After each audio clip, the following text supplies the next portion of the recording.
Hey beautiful souls, this is Marie Miller with Spiritual Geek and House of Kellen, and on day 3 we're going to talk about fear, and we're actually going to do a meditation today to help you release some of that fear. Fear can be such a huge thing for just immobilizing us and stopping us from moving forward, and it can actually lead to things like numbness, all sorts of other different emotions that we talked about yesterday. But the other big thing that it does is it actually can have a huge effect on your decision making, right? Because when we are in a fear place, oftentimes we are making decisions based on not losing or not doing that or feeling protected, things like that. What we want to do is shift it so that we're making all of our decisions not from a place of fear, but from a place of divine inspiration. And I know there's been a big topic, the big V word that everyone's been talking about the last couple of years, where many people are coming from that from a place of fear, right? There are concerns to be had. There are different ways that you want to weigh a decision.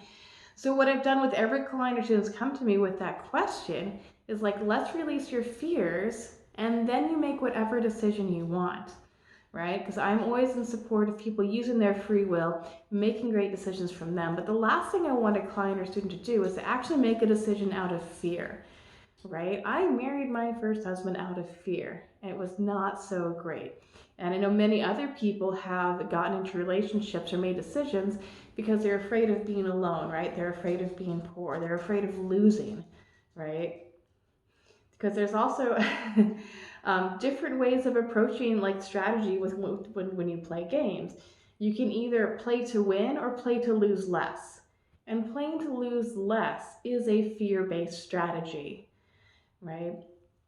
The other effects that fear has on us is it can actually really affect our hormones in really, really interesting ways, right? Because when we get that fear-based response, when the alarm bells go off, so especially if you have PTSD, this is going to happen for you too, there is a whole hormone cascade that happens, right? Different hormones get activated because the fear comes up, and it will put a huge strain on your adrenals, right? It wears the body out to be in a state of fear.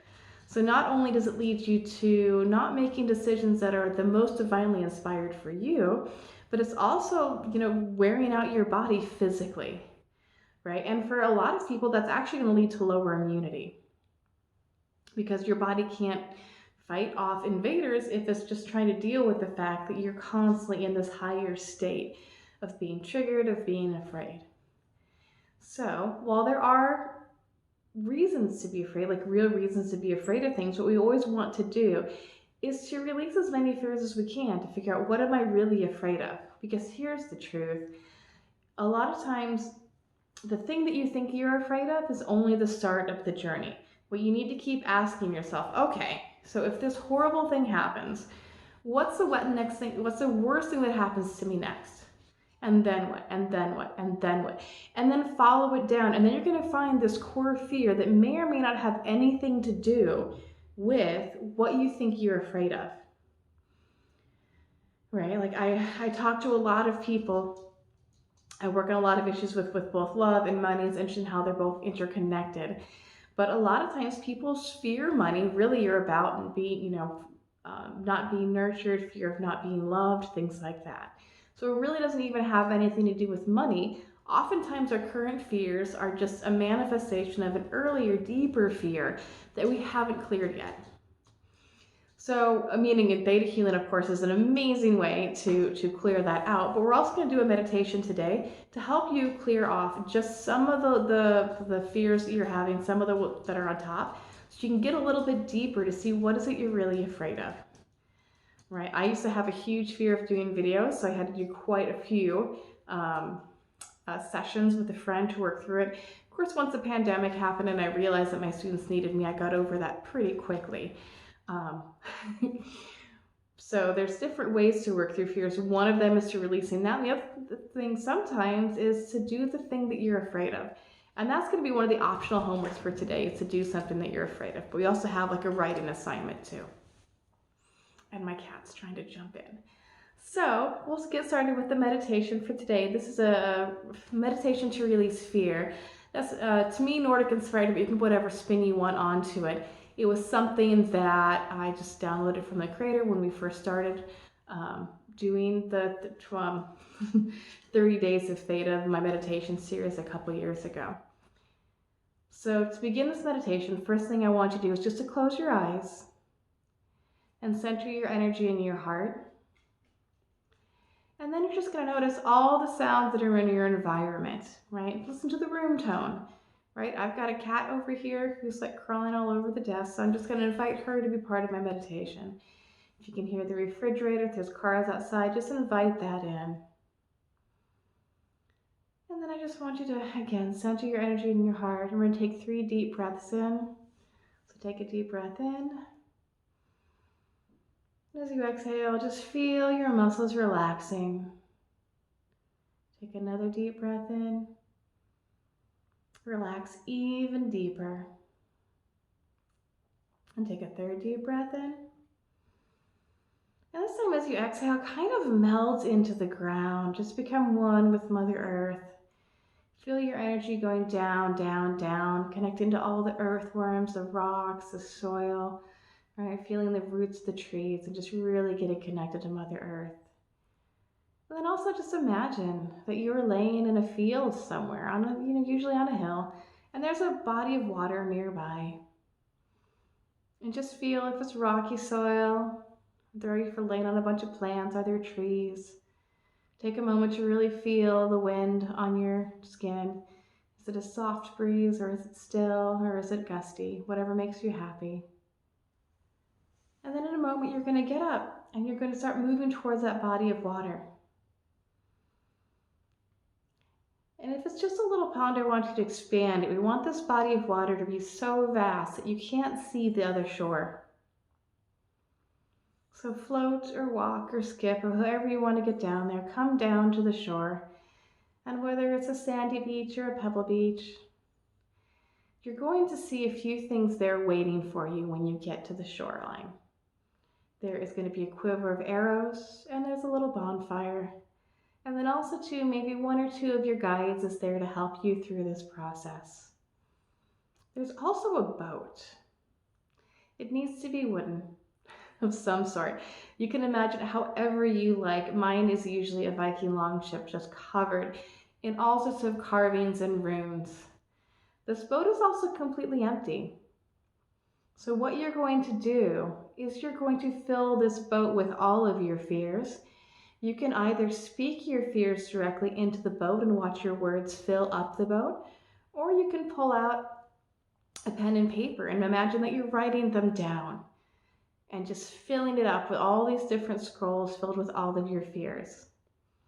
So I'm just going to pause for a moment, or you can just pause the video to take a moment to imagine that.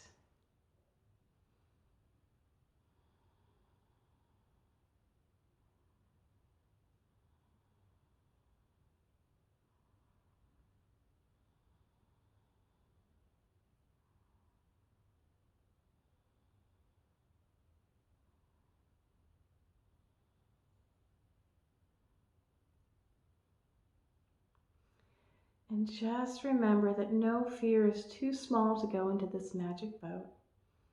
Just keep piling all the different fears, all the different worries into this boat.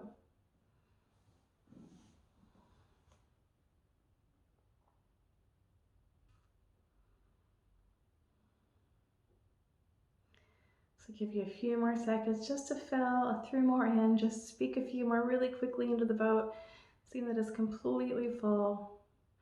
Your fears, worries, and hesitations. And then, when it's all full, you are going to just take a hand and put it on the bow, and you're just going to push it out to water. And it's very easily going to catch, and it's going to keep going further and further away. And when it gets a good 30 or so yards, you're going to grab that bow and arrow. You're going to light the tip of that arrow on fire. And knowing that the arrow has already been blessed to always hit true, I want you to take a deep breath in, exhale and relax. And take another deep breath in, and let that arrow fly. Watch as it glides through the air as it hits the boat, and then it catches it on fire, and watch as all of your fears are set on fire. The boat keeps getting smaller and smaller as the flames get higher and higher, until all of your fears, all of your worries crumble into ash in this body of water, being taken away from you and healed. Then, if you like, you can take a moment to just connect with your guides, see if they have any messages for you. If you aren't connected with your guides yet, that's okay. You can just relax and look at the water.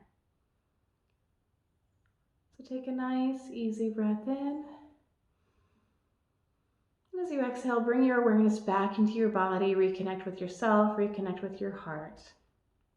And we'll give you some downloads and then the homework. So do you want the Creator's perspective and definition of living without fear? And that it's possible for you to be fearless? And that you know how to go through your daily life without fear? And do you want to know what it feels like to always have enough time to check in with your fears before you make a decision? And that you know how to make decisions that are divinely inspired? If you want these downloads, just say yes. Wonderful. So your homework for today, if you choose to accept, is actually 2 parts to it.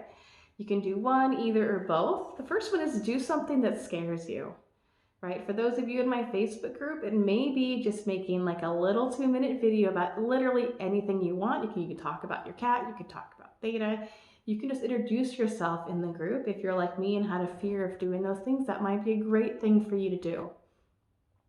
The other thing is to, in your journal, to go through some of the major decisions in your life and be honest with yourself. Was this a decision that I made from inspiration because it made me happy? Or is this a major decision that I made completely out of fear because I was afraid something bad would happen if I didn't? Right, so journal through that, work through those at your own pace, and we'll see you tomorrow.